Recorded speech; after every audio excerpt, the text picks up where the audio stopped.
ஒரே ஒரு முறை உங்கள் பிள்ளைகளுக்கு வாய்ப்பு கொடுங்கள்.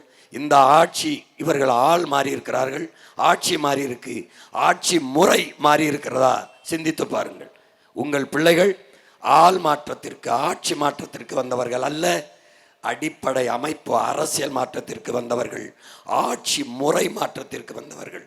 அதனால்தான் கட்டிய கட்டடத்திற்கு வெள்ளையடிக்க வந்த சீர்திருத்தவாதிகள் அல்ல, கட்டடத்தை இடித்துவிட்டு மறு கட்டடம் கட்ட வந்த புரட்சியவாதிகள் என்று உங்கள் முன் உங்கள் பிள்ளைகள் நிற்கிறோம். நாங்கள் பழுது பார்க்க வந்தவர்கள் அல்ல. ஜன்னல் பழுதாகிவிட்டது, கதவு பழுதாகிவிட்டது, கட்டடத்தை தகர்த்து விட்டு புதிய கட்டடம் கட்ட வந்த புரட்சியவாதிகள். பகத்சிங் என்ன சொல்லுகிறான்? வெளிப்படையாகவே அநீதிகளால் கட்டமைக்கப்பட்ட சமூகத்தை தகர்த்து, வெளிப்படையாக என்ன அநீதி, ஊழல், லஞ்சம் தெரிகிறது, தடுக்க முடியாது. வளக்கொள்ளை உங்கள் கண் முன்னே, உங்கள் மலை, உங்கள் ஆறு அள்ளி விற்கப்படுது, நொறுக்கப்படுது, தடுக்க முடியாது. கண் முன்னே கணக்கில்லாத சாராயம் தடுக்க முடியாது. கண் முன்னே கற்பழிப்பு தடுக்க முடியாது. கண் முன்னே கொலை, கொள்ளை தடுக்க முடியாது. இதுதான் வெளிப்படையாகவே அநீதிகளால் கட்டமைக்கப்பட்ட சமூகம். இந்த சமூகத்தை தகர்த்து முற்றுமுழுதாக ஒரு புதிய சமூகம் படைப்பதுதான் புரட்சி என்கிறான் பகத்சிங். அந்த புரட்சியை செய்ய வந்த பிள்ளைகள் உங்கள் பிள்ளைகள்.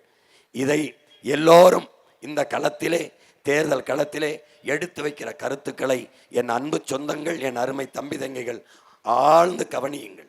எந்த கருத்து ஏற்புடையது, யார் சொல்வது சரியானது, யாரிடத்தில் நாடு இருந்தால் நாடு மக்களும் பத்திரமாக இருக்க முடியும், தன்மானத்தோடு தலை நிமிர்ந்து வாழ முடியும், யாரிடத்தில் இருந்தால் ஊழல் லஞ்சமற்ற நாடாக இது மாறும், யாரிடத்தில் இருந்தால் மதுவற்ற மாநிலமாக இது மாறும், யாரிடத்தில் இருந்தால் குற்றமில்லாத ஒரு சமூகமாக இது மாறும் என்று என் அன்பு சொந்தங்கள் ஆய்ந்து தெளிந்து சிந்தித்து பாருங்கள்.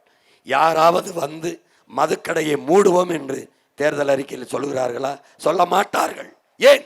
2 கோடி குடிகாரர் இருக்கார்கள், அவர்கள் ஓட்டு போய்விடும் என்று.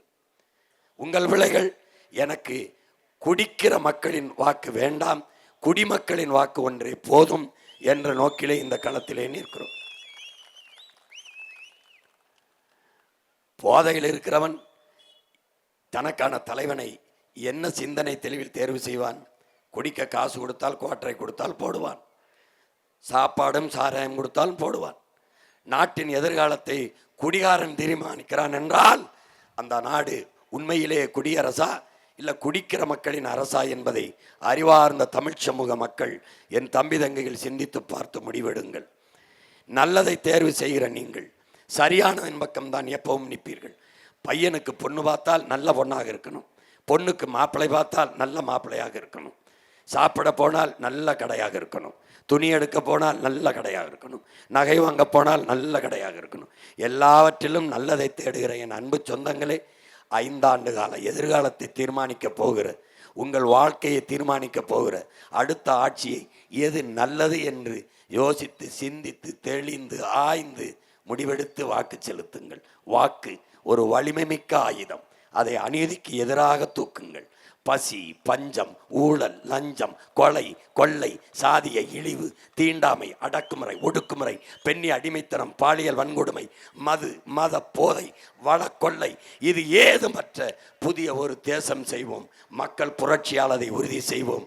வலிமை மிக்க வாக்கு என்கிற ஆயுதத்தை ஏந்தி அநீதியை ஒழிப்போம்.